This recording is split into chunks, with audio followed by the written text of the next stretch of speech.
नमस्कार, good morning. कैसे हैं आप सब? उम्मीद है आप सब बहुत अच्छे होंगे, स्वस्थ होंगे, मस्त होंगे।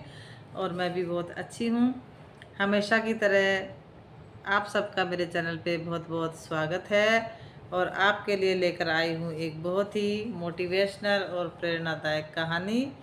तो कहानी सुनने के लिए बने रहिए वीडियो पे। कहानी का शीर्षक है वास्तविक मूल्य। कहानी सुनने से पहले वीडियो को शेयर कर दीजिए, चैनल को सब्सक्राइब कर लीजिए। अगर आप चैनल पे नए हैं तो घंटी के बेल आइकन को दबा करके ऑल पे ज़रूर क्लिक कर लीजिए, ताकि अपलोड होने वाले वीडियो का नोटिफिकेशन सबसे पहले आपके पास आए। और वीडियो को शेयर करने के साथ साथ इससे प्रेरणा भी लेनी है हम सबको। तो चलिए शुरू करते हैं आज की कहानी, जिसका शीर्षक है वास्तविक मूल्य। कुछ समय की बात है, किसी गांव में एक बूढ़ा व्यक्ति रहता था। उसके दो बेटे थे।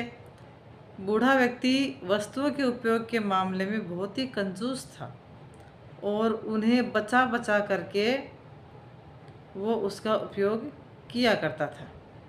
उसके पास एक पुराना चांदी का पात्र था।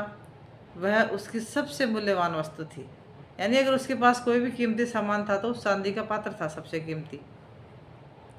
उसने उस चांदी के बर्तन को संभाल करके अपनी संदूक में रखा हुआ था। उसने ये सोच रखा था कि जब भी कभी सही अवसर आएगा तो मैं इसका प्रयोग करूँगा, मैं इसको काम में लूँगा। एक दिन उसके घर पे संत आए। जब उसको भोजन परोसा जाने लग गया उन संतों को, तो अचानक से उस बूढ़े व्यक्ति के मन में विचार आया कुछ क्षण के लिए कि क्यों न मैं इन संतों को चांदी के बर्तन में भोजन परोसूं। किंतु अगले ही क्षण में उसने सोचा कि मेरा चांदी का पात्र बहुत ही कीमती है। गांव-गांव भटकने वाले इस संत के लिए उसको क्या निकालना। जब कोई राजसी व्यक्ति मेरे घर पधारेगा तब मैं वो पात्र निकालूंगा। ऐसा सोच करके उसने उस पात्र को नहीं निकाला। कुछ दिन बाद उसके घर राजा का मंत्री भोजन करने आया। उस समय भी बूढ़े व्यक्ति ने सोचा कि चांदी का पात्र निकाल लो, किंतु उसे फिर लगा कि ये तो राजा का मंत्री है। जब राजा स्वयं मेरे घर पे भोजन करने आएंगे तब मैं कीमती पात्र निकालूंगा। कुछ दिनों बाद राजा खुद उसके घर पे भोजन करने के लिए आए और राजा उसी समय पड़ोसी राज्य से युद्ध हार गए थे और उनके राज्य के कुछ हिस्से जो थे उन पर पड़ोसियों ने कब्जा कर लिया था। तो भोजन परोसते समय बूढ़े व्यक्ति ने सोचा कि अभी अभी तो राजा हार गया है और हारने से, पराजय होने से राजा का गौरव कम हो गया है। मेरे पात्र में किसी गौरवशाली व्यक्ति को ही भोजन करना चाहिए। इसलिए उसने राजा के लिए भी चांदी का बर्तन नहीं निकाला। इस तरह उसका पात्र बिना उपयोग के पड़ा रहा और एक दिन उस बूढ़े व्यक्ति की मृत्यु हो गई।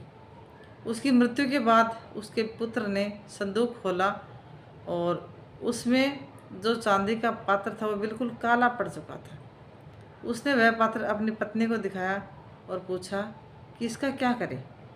तो पत्नी ने काले उस पात्र को देखा और बिल्कुल से मुंह बनाते हुए कहा, अरे इसका क्या करना है, कितना गंदा पात्र है, इसे कुत्ते को भोजन करने के लिए निकाल लो। उस दिन के बाद से घर का पालतू कुत्ता उस चांदी के पात्र में भोजन करने लग गया, जिस पात्र को बूढ़े व्यक्ति ने जीवन भर किसी विशेष व्यक्ति के लिए संभाल कर रखा था। अंततः उसकी ये गत हुई। तो दोस्तों, इस कहानी से हमें शिक्षा क्या मिलती है?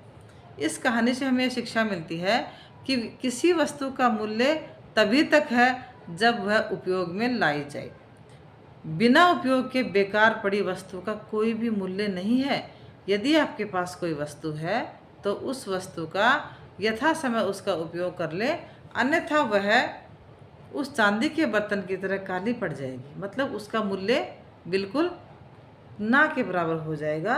तो हमें वक्त आते हुए हमारी वस्तुओं का उपयोग कर लेना चाहिए। ये सोच करके उस बूढ़े व्यक्ति की तरह नहीं रहना चाहिए कि वक्त आने पे या सही व्यक्ति के आने पर मैं ये काम करूँगा, सही समय आएगा तब मैं ये काम करूँगा।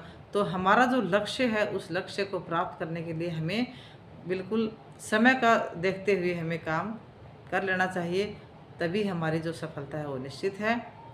तो आपको आज की कहानी कैसी लगी कमेंट बॉक्स में कमेंट करके बताना।